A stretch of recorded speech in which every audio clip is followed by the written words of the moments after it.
আসসালামু আলাইকুম ওয়া রাহমাতুল্লাহি তাআলা ওয়া বারাকাতুহু। ইন্নাল হামদালিল্লাহ নাহমাদুল্লাহ আযজা ওয়া জাল্লা ওয়া নুসাল্লি আলা রাসূলিহিল কারীম, আম্মা বাদ। সম্মানিত দর্শক, দূরে এবং কাছে, দেশ এবং বিদেশ থেকে এই মুহূর্তে যারা আমাকে দেখছেন, সকলকে আমার অন্তরস্থল থেকে আন্তরিক মোবারকবাদ জানাচ্ছি। সম্মানিত দর্শক, আজকে আরও একটি গুরুত্বপূর্ণ টপিক নিয়ে আপনাদের সামনে প্রেজেন্ট হয়েছি। সেটা হলো 3টা কাজ করলে মারা যাবেন তাড়াতাড়ি। গুরুত্বপূর্ণ একটি বিষয়। 3টা কাজ করলে মারা যাবেন তাড়াতাড়ি। এর মধ্যে 1 নাম্বার হলো বেশি কথা বললে, বেশি কথা বললে মারা যাওয়ার সম্ভাবনা বেশি। বলতে পারেন, হুজুর বেশি কথা বললে মারা যাওয়ার এটা কি আছে? মারা যাওয়ার কি আছে এখানে? রাসূল সাল্লাল্লাহু আলাইহি ওয়াসাল্লাম বলেছেন, আমি না, রাসূল সাল্লাল্লাহু আলাইহি ওয়াসাল্লাম বলেছেন, মান সমাতা নাজাত, যে ব্যক্তি কথা কম বলে সে ব্যক্তি নাজাত পায়। যে ব্যক্তি কথা কম বলে সে ব্যক্তি ধ্বংস থেকে কি পায়? নাজাত পায়। আপনি বেশি কথা বললে, কম কথা বললে যে নাজাত পায়, এটা বিশ্বনবী রাহমাতুল্লিল আলামিন বলেছেন, মান সমাতা নাজাত। আর বেশি কথা বললে যে ধ্বংসের দিকে মানুষকে ঠেলে দেয়, এর একটা ডকুমেন্টস হিসাবে একটি এক্সাম্পল স্বরূপ আপনাদেরকে বলি। যেমন ধরেন, আপনার বন্ধু বান্ধবের সঙ্গে কথা বলতেছেন, তো এক পর্যায়ে বেশি কথা বলতে গিয়ে এমন পর্যায়ে চলে গেল যে তাকে একটা উল্টাপাল্টা কথা বলে ফেললেন। তো উল্টাপাল্টা কথা বলার পরে সে কী করলো? আপনাকে এমন জায়গায় একটা আঘাত করলো, আপনি দুনিয়ার জমিন থেকে চিরবিদায় হয়ে গেলেন।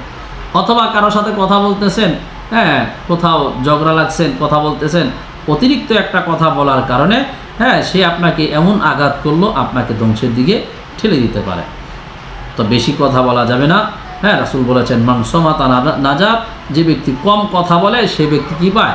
নাজাত পায়। এ হলো 1 নাম্বার। 2 নাম্বার হলো আপনার বেশি খাইলেও মানুষকে ধ্বংসের দিকে ঠেলে দেয়। আপনি যদি বেশি খান, আপনার পেটের রোগ বালাই বেড়ে যাবে। রাসূল সাল্লাল্লাহু আলাইহি সাল্লামের হাদিস এই ক্ষেত্রে অবশ্যই লক্ষণীয়।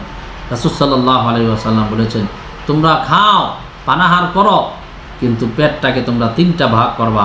1 নম্বর ভাগ হলো তোমরা খাবার দিয়ে, 2 নম্বর ভাগ খালি রাখবা, 3 নম্বর ভাগে তোমরা পানি দিবা। এই 3টা ভাগে যদি তোমরা খাও, তোমাদের কোনো রোগ বালাই হবে না। এটারও রাসূল সাল্লাল্লাহু আলাইহি সাল্লামের সুন্নত। কিন্তু আমরা কি সেটা করি ভাই? মোটেও করি না, বরং ইচ্ছা মতো খাই। যার কারণে এই খাওয়া অতিরিক্ত হওয়ার কারণে পেটে কি রোগ বালাই বেশি হয়ে যায়। এই রোগ বালাই হওয়ার কারণে আপনাকে এই রোগ বালাই রুচিলেই আপনাকে মরণের দিকে ঠেলে দিতে পারে। 3 নাম্বার হলো আপনার বেশি ঘুমাইলেও মানুষকে মরণের দিকে ঠেলে দিতে পারে। কি? বেশি ঘুমাইলে মানুষের হাড় দুর্বল হয়ে যায়। অতিরিক্ত ঘুমাইলে সায়েন্স বলছে 6 থেকে 7 ঘন্টা ঘুমাই একটা মানুষের জন্য, একটা ইনসানের জন্য কাফি আছে, যথেষ্ট। কিন্তু আমরা কি করি? রাত্রের বেলাও ঘুমাই, আবার দিনের বেলাও একদম 12টা পর্যন্ত ঘুমাই। না রে ভাই, অতিরিক্ত ঘুমানো যাবে না। অতিরিক্ত ঘুমাইলে শরীর এক্সারসাইজ হয় না, শরীরের এক্সারসাইজটা কমে যায়। সুতরাং অতিরিক্ত ঘুমানো যাবে না। আল্লাহ রাব্বুল কারীম আমাদেরকে এই 3টা বিষয় থেকে আমাদেরকে নিয়ম মাফিক চলার তৌফিক আল্লাহ তাআলা দান করুন। আমিন।